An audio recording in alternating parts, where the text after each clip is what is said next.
Martin, Paris a impressionné face à l'Atalanta, mais ce qui est encore plus impressionnant, c'est qu'il l'a fait sans Ousmane Dembélé ni Désiré Doué. Marqué 4 buts sans son meilleur buteur et sans Désiré Doué. Oui, c'est costaud. Alors, c'est face à l'Atalanta, mais ça reste costaud.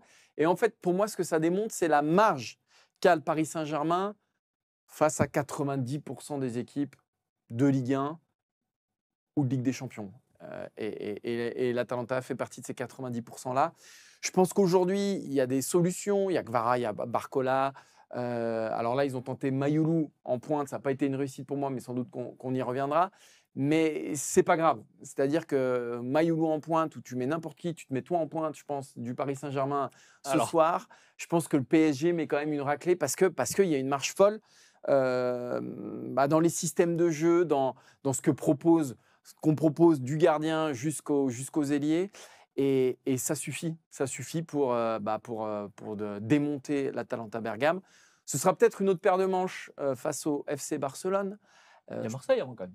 Oui, mais Marseille fait typiquement partie de ces 90% d'équipes pour lesquelles le PSG n'a pas besoin de Dembélé et Doué et qu'il a ce qu'il faut en magasin pour les battre sans trop de problèmes, à mon avis. Peut-être que le match me donnera tort, mais voilà.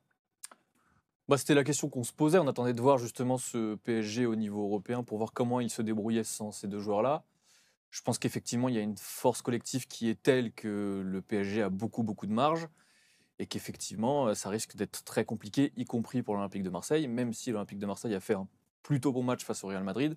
Ce PSG-là est quand même beaucoup plus impressionnant parce que le danger peut venir de Nuno Mendes, il peut venir d'Hakimi, il peut venir de Fabian Ruiz maintenant, il peut Ouais. venir de milieux qui se projettent de manière très verticale. Et donc oui, tout ça démontre ce que l'on savait déjà finalement, c'est que le collectif de ce PSG est beaucoup, beaucoup plus fort que ses individualités, même si ces individualités-là sont fortes également. Après, Seny Mayoulou en pointe face à Liverpool, le Barça, tu le payes, je pense. Donc, effectivement, que quand même, tu as besoin je ne suis pas en train de dire que le PSG a plus besoin de Dembélé ou plus besoin de Doué.